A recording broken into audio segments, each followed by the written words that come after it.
24 hours. That was all the distance between the worst day of Daniel Carter's life and the phone call that would change everything. For years, people told the story the same way. A struggling mechanic gets dumped by his girlfriend because he's broke. The next day, he becomes rich. It's the kind of story that sounds almost too perfect. The kind of story people share online because it feels satisfying. A story about karma. A story about revenge. A story about someone getting exactly what they deserve. But the truth was far more complicated. Because when people heard what happened to Daniel Carter, they focused on the money. What they missed was everything that came before it, and everything that happened after. Years later, when Daniel was asked what the most important day of his life had been, he didn't mention the day he received the money. He mentioned the day Olivia walked away, because according to Daniel, that was the day he was finally forced to confront a problem that had been quietly shaping his entire life.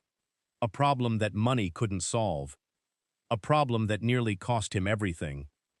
And if you've ever watched opportunities pass you by, if you've ever delayed making an important decision, if you've ever convinced yourself that someday you'll finally become the person you know you could be, then Daniel's story may feel uncomfortably familiar.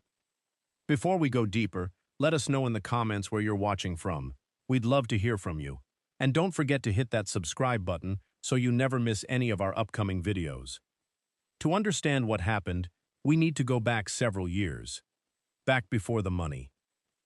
Back before the breakup. Back before Daniel became the subject of a story people would tell for years. At 34 years old, Daniel Carter was the kind of man people generally liked. He wasn't flashy. He wasn't arrogant. He wasn't the loudest person in the room. In fact, many people would have described him as dependable, the type of person who showed up when he said he would, the type of friend who helped you move furniture without complaining, the type of man who worked hard and asked for very little in return. He lived in a modest apartment on the outskirts of Columbus, Ohio. Nothing impressive, nothing embarrassing, just a small place that reflected exactly where he was in life, stuck somewhere between where he had been and where he wanted to be. During the day, Daniel worked as a mechanic. He was good at it too. Cars made sense to him. Machines made sense to him. Give Daniel an engine problem and he'd solve it. Give him a broken transmission and he'd figure it out. But life wasn't an engine. And that's where things became more complicated. For years, Daniel had talked about opening his own repair shop. Anyone who knew him had heard the dream. Friends heard it. Family heard it. Co-workers heard it. Even customers heard it. One day, Daniel would own his own business. One day, he'd stop working for someone else. One day, he'd finally take control of his future. Where there was just one problem. One day never arrived. Every year brought a new reason to wait. The economy wasn't right. The timing wasn't right.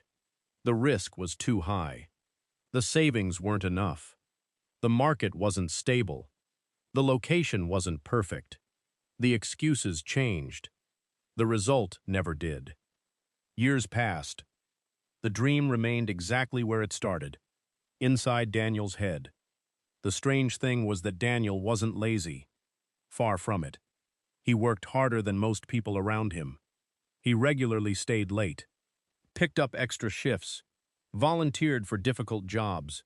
Everyone saw how hard he worked. What nobody realized was that hard work and forward movement aren't always the same thing. Sometimes people stay busy because being busy feels safer than making a decision. Daniel didn't know it yet, but that distinction would eventually change his life. The first person who truly recognized it was Olivia Bennett. Daniel met Olivia when he was 29. She was 27. They met through mutual friends at a neighborhood barbecue. Nothing dramatic, no movie-style romance, no instant fireworks. Just two people who enjoyed talking to each other. At first, Daniel almost didn't attend the gathering. He was tired after work. He considered staying home. But one small decision changed everything. Olivia immediately stood out. Not because she was the loudest person there. Because she was curious. She asked questions, listened carefully, remembered details. When Daniel talked about cars, she genuinely seemed interested. When he spoke about his future plans, she paid attention. For the first time in a long time, Daniel felt seen, and that feeling mattered more than he realized. Their relationship developed gradually. Coffee became dinner. Dinner became weekends together. Weekends became years. From the outside, they looked happy. And in many ways, they were. Olivia wasn't interested in luxury. She didn't care about expensive gifts. She didn't measure people by their bank accounts. She grew up in a middle-class family where stability mattered more than status. What attracted her to Daniel wasn't what he owned. It was who he seemed capable of becoming. Daniel was intelligent, kind, driven. At least that's what she believed. And for several years, that belief appeared justified. Together they built routines, shared holidays, met each other's families, made future plans. The kind of plans couples make when they assume they'll eventually spend their lives together. But relationships are rarely damaged by one catastrophic event. More often, they change through small disappointments that accumulate over time. At first, Olivia barely noticed them. A delayed business plan, a missed opportunity, a postponed decision, a promise to revisit something later. Individually, none of these moments seemed important. Collectively, they told a story neither of them fully understood. One evening, roughly 3 years into their relationship, Olivia sat across from Daniel at a small restaurant. The conversation began normally. Then she asked a simple question. "When are you going to do it?" Daniel looked confused. "Do what?" "Open the shop." Daniel smiled. The same smile she'd seen dozens of times before. The smile that usually appeared right before another explanation. "I'm working on it." Olivia nodded. "How long have you been working on it?" Daniel laughed softly. "You make it sound like I'm not trying." "I'm not saying that." "Then what are you saying?" She hesitated. Because even then, she wasn't trying to criticize him. She was trying to understand him. "I just don't understand why every year sounds exactly like the year before." The comment lingered between them. Neither realized it at the time. But that conversation would become one of many similar conversations over the years ahead. Each one leaving behind a small crack. Each one weakening something neither could yet see.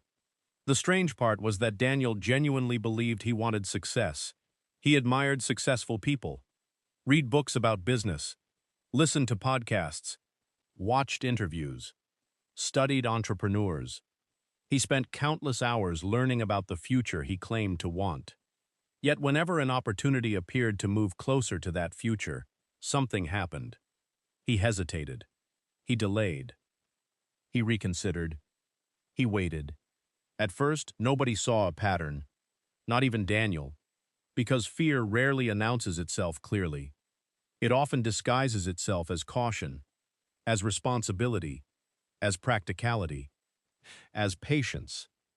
And Daniel had become incredibly skilled at convincing himself he was simply being careful. Meanwhile, life continued moving forward. Friends got married. Families grew. Businesses launched. Dreams evolved into reality.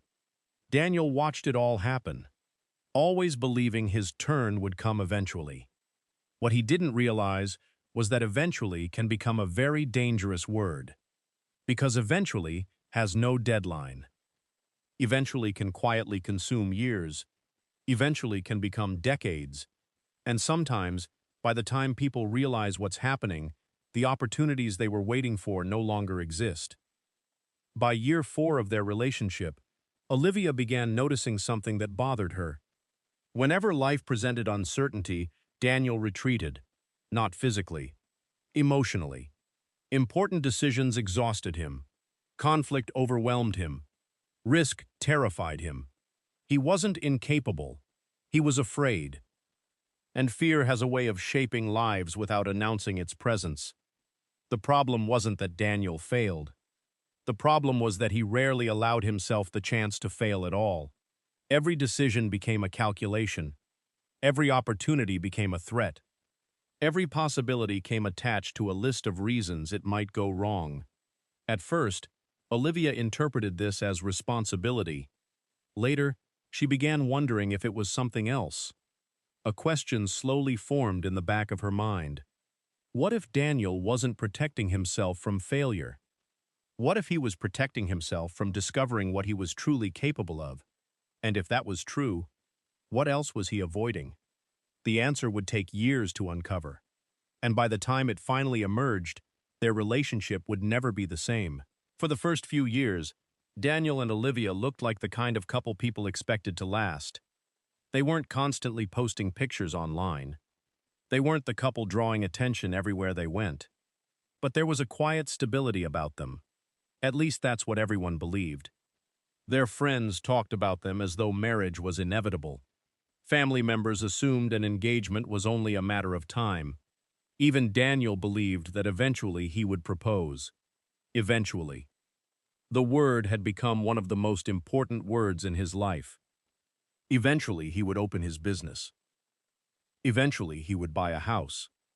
Eventually he would feel financially secure. Eventually he would be ready. Eventually. There was always an eventually. Never a date. Never a deadline. Never a commitment. Just a future version of himself who would somehow be braver, more confident, and more prepared than the man he was today. At first, Olivia didn't see it as a problem. Everyone moves at their own pace. Everyone has fears. Everyone needs time. But time has a way of exposing patterns, and patterns reveal truths that isolated moments can hide. One Saturday afternoon, Olivia accompanied Daniel to a commercial property on the edge of town. A friend had told him about it. The building wasn't perfect. The paint needed work. The parking lot needed repairs. The office space was outdated. But the location was excellent. The rent was affordable. Most importantly, it represented an opportunity. For months, Daniel had talked about finding a location for his future repair shop. Now he was standing inside one. Olivia watched his face as he walked through the building. She saw excitement. She saw possibility. She saw ambition. For nearly an hour, Daniel examined every detail. He measured spaces, asked questions, discussed potential renovations. For the first time in years, Olivia felt genuinely hopeful. Maybe this was it. Maybe this was finally the moment everything changed. That evening, they sat together on the couch discussing the property. "The owner wants an answer by next week," Olivia said. Daniel nodded. "It has potential." "It does. I could really do something with that place." Olivia smiled. "I think you could." Daniel stared toward the television, lost in thought. Then came the familiar shift, the shift Olivia had started recognizing. What if the market slows down? Olivia remained quiet. What if unexpected expenses come up? She listened. What if I don't get enough customers? The questions continued, one after another. By the end of the conversation, the excitement had disappeared. The opportunity was no longer an opportunity. It had become a list of risks, a list of reasons not to move forward. A week later, Daniel declined the property. 3 months later, another mechanic leased the space. Within 2 years, the shop became one of the busiest independent repair businesses in the area. Daniel drove past it regularly. Every time he saw it, he felt something he couldn't quite name. Regret, jealousy, frustration. Maybe all three. But instead of learning from the experience, he explained it away. They got lucky. It was easier than confronting the alternative, that he had been afraid. Olivia noticed something else during this period. Daniel had developed a habit of romanticizing future success while avoiding present action. He loved discussing possibilities, loved imagining outcomes, loved planning. But planning and doing are very different things. One creates the feeling of progress. The other creates actual progress. Daniel often confused the two. One evening, they attended a birthday party for a close friend named Mark. Years earlier, Mark had worked alongside Daniel at the same repair shop. Now Mark owned a successful home renovation company. During dinner, someone asked Mark how he got started. Mark laughed. Honestly, I had no idea what I was doing. The table laughed. I'm serious, Mark continued. I was terrified. Daniel listened quietly. I spent months waiting for the perfect time, Mark said. Then one day I realized there was no perfect time. Several people nodded. So I just did it. Simple words. Yet they stayed with Olivia, because she knew Daniel had spent years searching for perfect conditions, conditions that never seemed to arrive. Later that night, driving home, the conversation returned. What did you think about what Mark said? Olivia asked. Daniel shrugged. Different situation. How? He got lucky. Olivia stared out the window. There it was again. Luck. Whenever someone succeeded, luck became part of the explanation. Whenever someone took a risk, Daniel focused on the outcome rather than the courage required to act. The pattern was becoming difficult to ignore. And patterns rarely stay contained to one area of life. As Daniel's fear of risk affected his career, it also began affecting the relationship. The first major disagreement came during their 4th year together, not because of money, because of commitment. One evening, Olivia brought up the possibility of buying a home together. Nothing extravagant, just a starter home. Something that represented a future. Daniel immediately looked uncomfortable. We should wait. For what? Until we're more secure. Olivia frowned. What does secure mean? Daniel didn't have a clear answer. Because secure wasn't a destination, it was a feeling, and no amount of money seemed capable of creating it. Months passed. Then another year. The conversation resurfaced. The answer remained the same. Wait. Always wait. Olivia gradually began realizing something unsettling. Daniel wasn't just afraid of failure. He was afraid of commitment itself. Because commitment removes options. It forces decisions. It creates accountability. Once you choose a direction, you can no longer pretend every possibility remains available. And Daniel seemed deeply uncomfortable with that reality. At work, he avoided major risks. In life, he avoided major commitments. Different situations. Same pattern. By the 5th year of their relationship, the tension became impossible to ignore. Arguments became more frequent. Not explosive arguments, quiet arguments. The kind that leave people emotionally exhausted. The kind that reveal deeper issues beneath the surface. One night, after a long day, Olivia finally asked a question she'd been avoiding for months. Do you actually want the life we've been talking about? Daniel looked surprised. Of course I do. Then why does it feel like you're always moving away from it? The room fell silent. Because for the first time, neither of them could pretend the issue was money. The issue was movement. Or rather, the lack of it. Daniel felt attacked. Olivia felt unheard. Neither fully understood the other, but both felt increasingly frustrated. For Daniel, life felt unfair. He worked hard. He stayed responsible. He avoided reckless decisions. Why wasn't that enough? For Olivia, the answer seemed obvious. Because effort without action eventually becomes avoidance. And avoidance has consequences. The months that followed became increasingly difficult. Friends started getting married, buying homes, starting families. Every milestone seemed to intensify the pressure. Not because Olivia wanted to compete, because she wanted clarity, a direction, some evidence that their future was actually moving forward. Instead, conversations kept circling the same issues. One evening, while cleaning old boxes in Daniel's apartment, Olivia found something unexpected. A notebook. Inside were business plans, financial projections, marketing ideas, equipment lists. Everything required to launch a repair shop. The dates shocked her. Some entries were nearly 10 years old. 10 years. For a moment, she sat quietly flipping through the pages. The dream wasn't new. The planning wasn't new. The ambition wasn't new. Only the action was missing. When Daniel entered the room, she held up the notebook. "How long have you been working on this?" Daniel smiled awkwardly. "A while." "A while?" He shrugged. "I wanted to be prepared." Olivia looked down at the pages, then back at him. Something changed inside her at that moment. Not anger, not disappointment.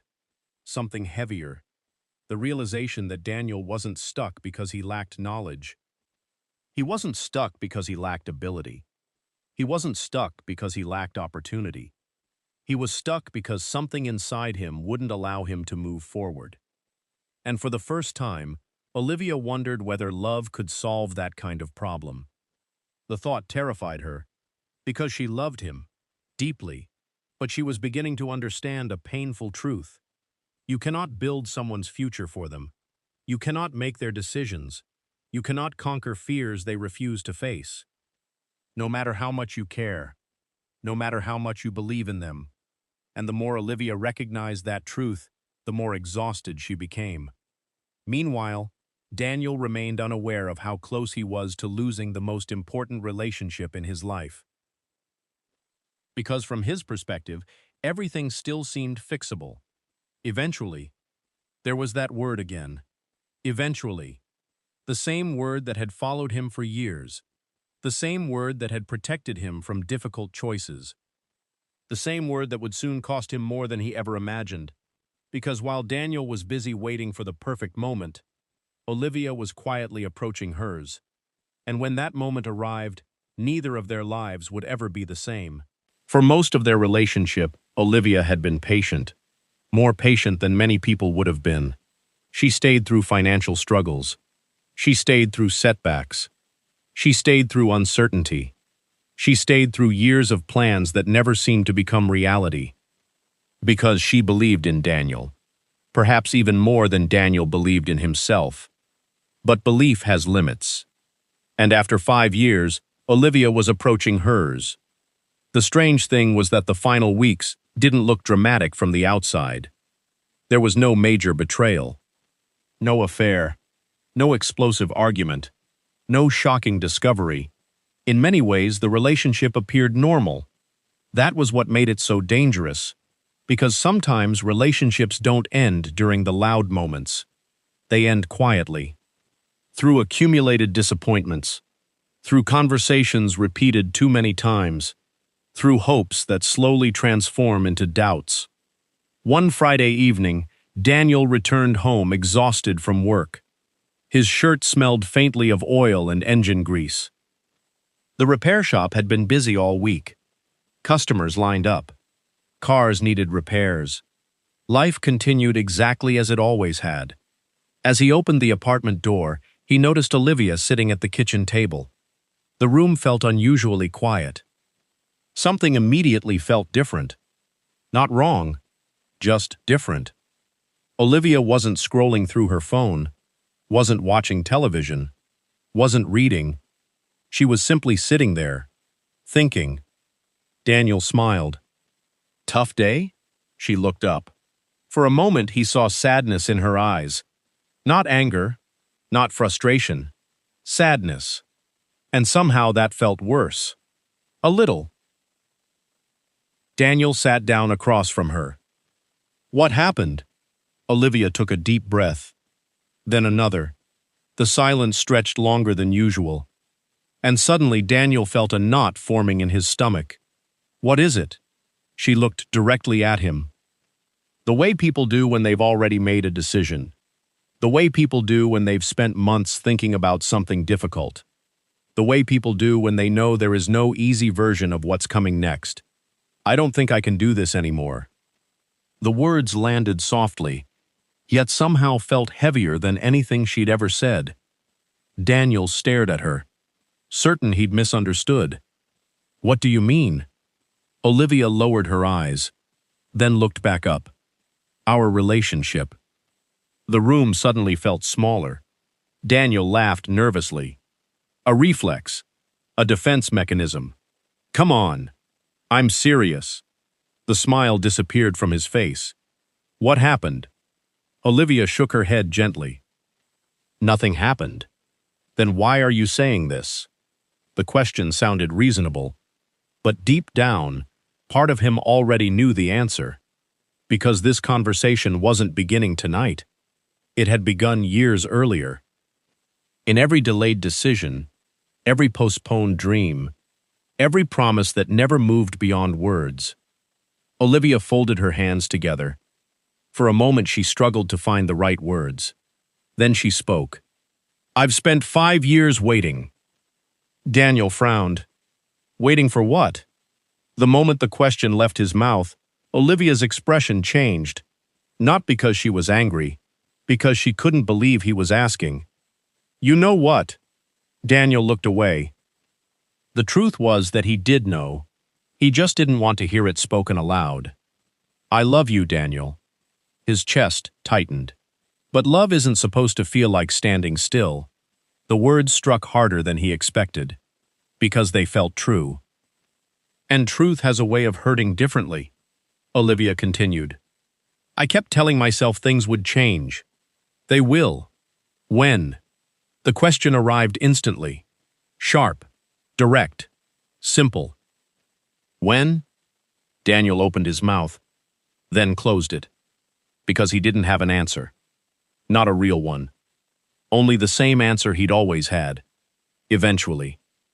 And for the first time, even he realized how empty that sounded. The conversation continued for nearly 2 hours. Sometimes emotional, sometimes quiet, sometimes painful. Neither raised their voice. Neither blamed the other, which somehow made everything harder. There was no villain. No obvious person to hate. Just two people confronting a reality neither wanted. Finally, Olivia stood. Tears filled her eyes. I don't think you're a bad person. Daniel remained silent. I think you're scared. The sentence lingered in the room. And I think you've been scared for so long that you don't even notice it anymore. Daniel felt something inside him collapse. Because for years people had described him as responsible, practical, cautious. Nobody had called him scared, not directly. Yet hearing it now felt impossible to ignore. A few minutes later, Olivia picked up her bag, moved toward the door, then stopped. For one brief moment, Daniel thought she might stay. Thought she might change her mind. Instead, she whispered something he'd remember for years. I hope someday you realize you're capable of more than this. Then she left. And just like that, 5 years ended. Daniel stood frozen in the apartment. Listening to silence.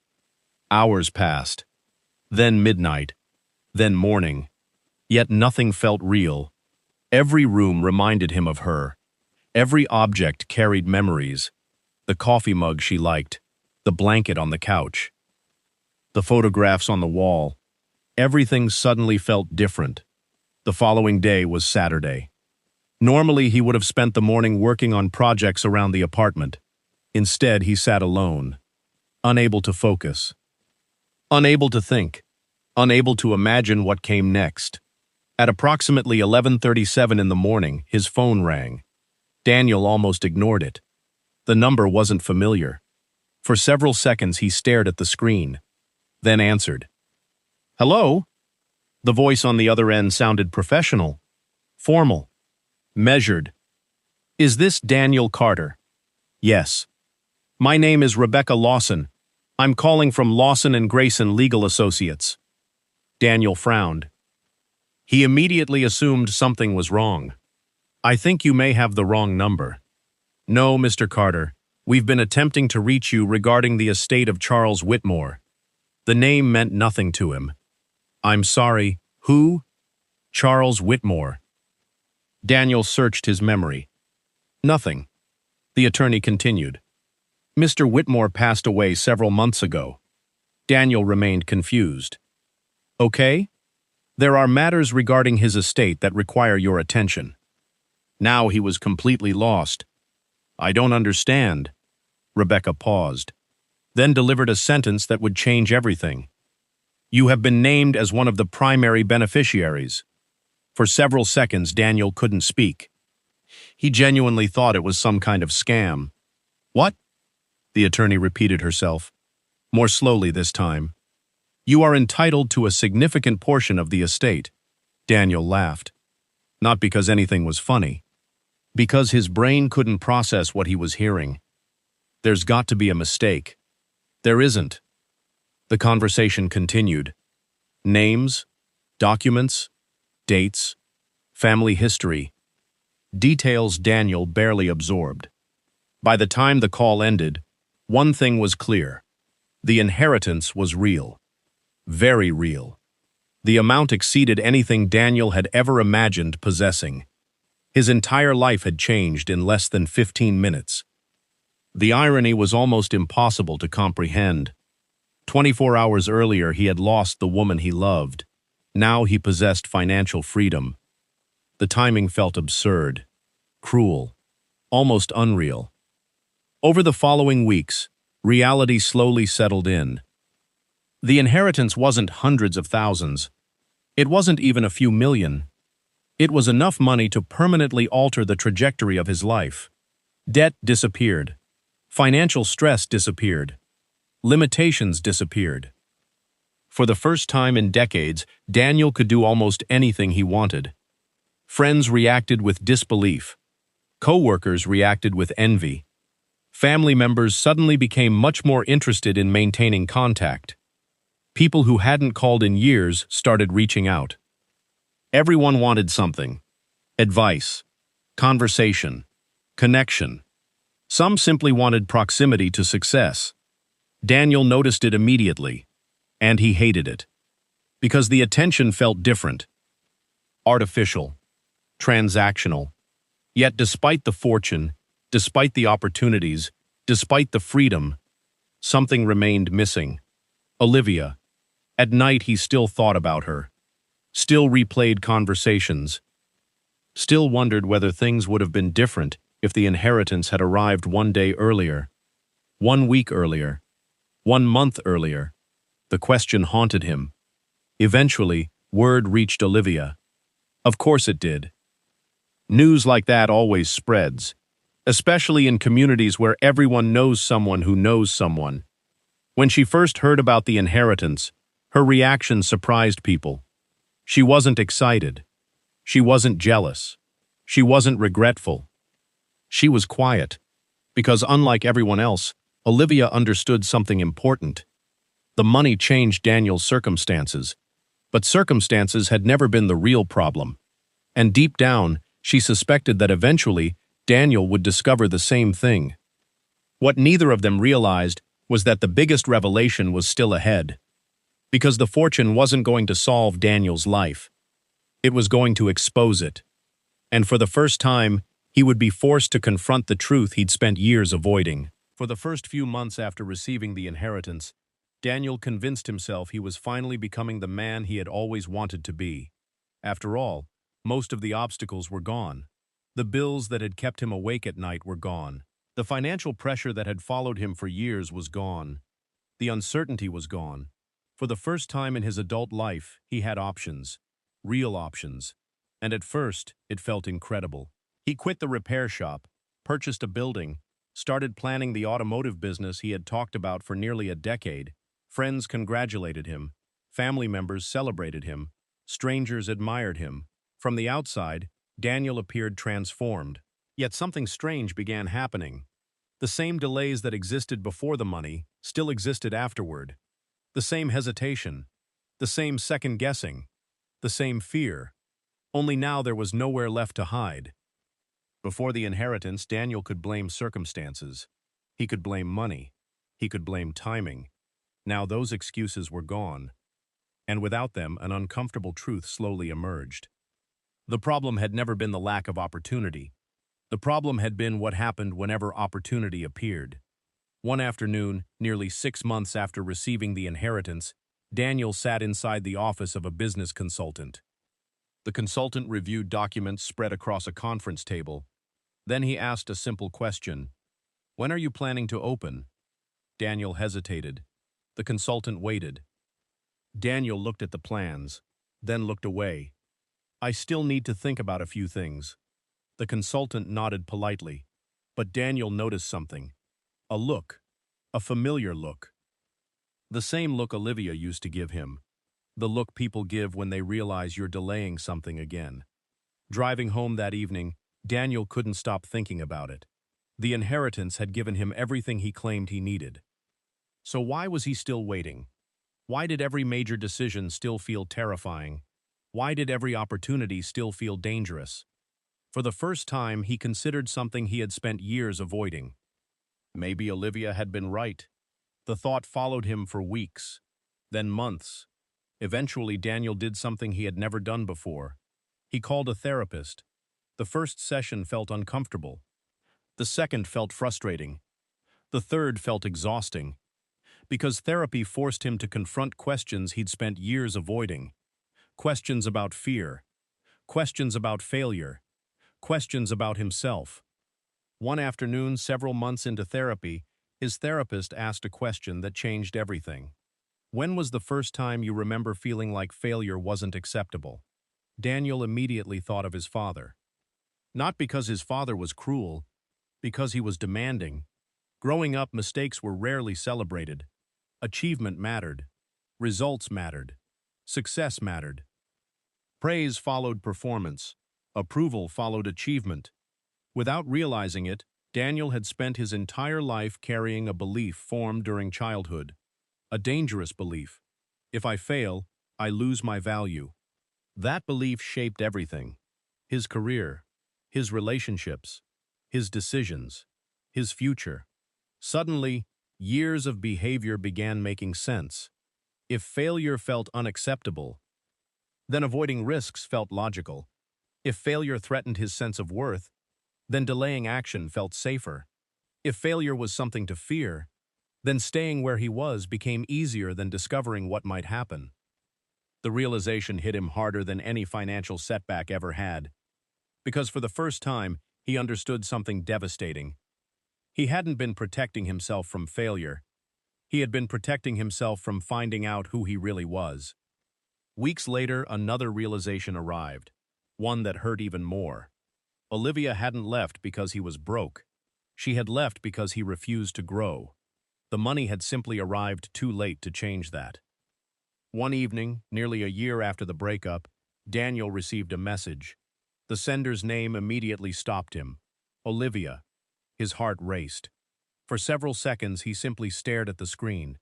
Then he opened it. The message was simple. Would you like to get coffee sometime? Daniel spent nearly 10 minutes deciding how to respond. Eventually, they agreed to meet. The following Saturday, they sat across from each other in a quiet cafe. For the first few minutes, the conversation remained polite, safe, comfortable. Then eventually, the subject neither could avoid appeared. The breakup. Daniel took a deep breath. I need to ask you something. Olivia nodded. Did you leave because I was broke? The question hung between them. Olivia didn't answer immediately. Instead, she looked at him carefully. Then she shook her head. No. Daniel felt almost embarrassed, because part of him had spent an entire year believing exactly that. But everyone thinks, I know. Daniel remained silent. Then Olivia continued, I never cared about the money. The words landed heavily, because deep down he knew she was telling the truth. She always had. I left because every year looked exactly like the year before. Daniel lowered his eyes. Olivia continued softly. You kept talking about the future. He nodded. But you never seemed willing to move toward it. The sentence hurt. Not because it was cruel. Because it was accurate. For years, Daniel had viewed himself as someone trying to improve his life. Now he understood how his actions looked from the outside, like someone waiting for life to improve itself. There was a huge difference. Olivia smiled sadly. You know what the hardest part was? Daniel looked up. I believed in you. The words immediately tightened his chest. I saw what you were capable of. Daniel remained silent, but eventually I realized you didn't see it. Neither spoke for several moments. Then Olivia said something he would never forget. You were never afraid of failing, Daniel. He frowned. What do you mean? You were afraid of finding out that success wouldn't fix everything. For a moment, Daniel simply stared at her, because somehow she had summarized years of therapy in a single sentence. Success had always represented something larger: validation, worth, security, identity. He had treated success like a solution. But solutions only work when you've identified the correct problem. And he hadn't. For years, he'd been solving the wrong problem. The following months brought more growth than any period in Daniel's life. Not because he suddenly became fearless, because he stopped pretending fear wasn't there. He opened the business. Not perfectly, not confidently, but he opened it. Some days were successful, others weren't. Mistakes happened. Problems appeared. Challenges emerged. Yet something surprising happened. He survived them. The failures he had feared for years weren't fatal. They were normal, necessary even. Gradually, Daniel began understanding something most people spend their lives learning. Confidence doesn't come before action. It comes after.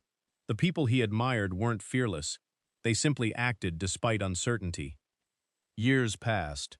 The business grew steadily, not into a massive empire, but into something meaningful, something real, something built through action rather than imagination. Meanwhile, Daniel continued therapy, continued growing, continued challenging old beliefs. The work never truly ended, and perhaps that's the point.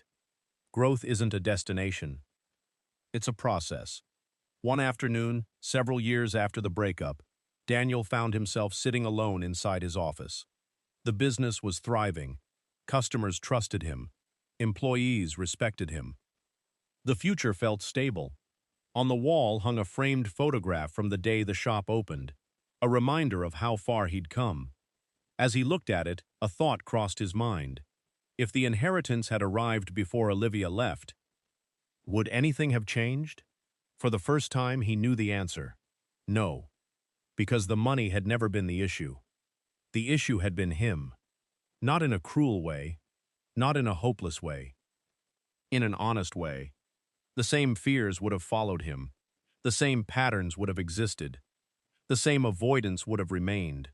The inheritance hadn't changed his life. It had exposed it. And sometimes exposure is the first step toward transformation. The story of Daniel Carter isn't really about money. It's about potential. It's about fear. It's about the stories people tell themselves to avoid confronting uncomfortable truths. Many people spend years believing external circumstances are holding them back. Sometimes that's true, but sometimes the greatest obstacle is invisible: a belief, a fear, a pattern, a story. A story repeated so often it begins to feel like reality. Daniel spent years believing he needed more money before he could build the life he wanted. The truth was far more complicated. What he needed was courage. The courage to act before certainty arrived. The courage to move before confidence appeared. The courage to risk failure in pursuit of growth. And perhaps that's the hidden lesson inside his story. Because most people aren't waiting for opportunity. They're waiting to feel ready. The problem is that readiness rarely arrives first. Action comes first. Growth comes first. The decision comes first. Then readiness follows. So perhaps the real question isn't whether Olivia made the right choice, or whether Daniel deserved a second chance. Perhaps the real question is this: what part of your life have you been postponing? What dream have you convinced yourself you'll pursue someday? What conversation, decision, or opportunity have you been delaying while waiting for the perfect moment? Because the perfect moment may never arrive. And the life you're hoping to build might be waiting on the other side of a decision you've been avoiding. Before you go, tell us in the comments, have you ever realized that the thing holding you back wasn't your circumstances, but your fear of taking the next step? And if Daniel's story resonated with you, subscribe to Inner Scene Tales for more stories that reveal the hidden truths behind relationships, ambition, human nature, and the choices that quietly shape our lives. Because every life has an inner scene, and sometimes that's where the real story begins.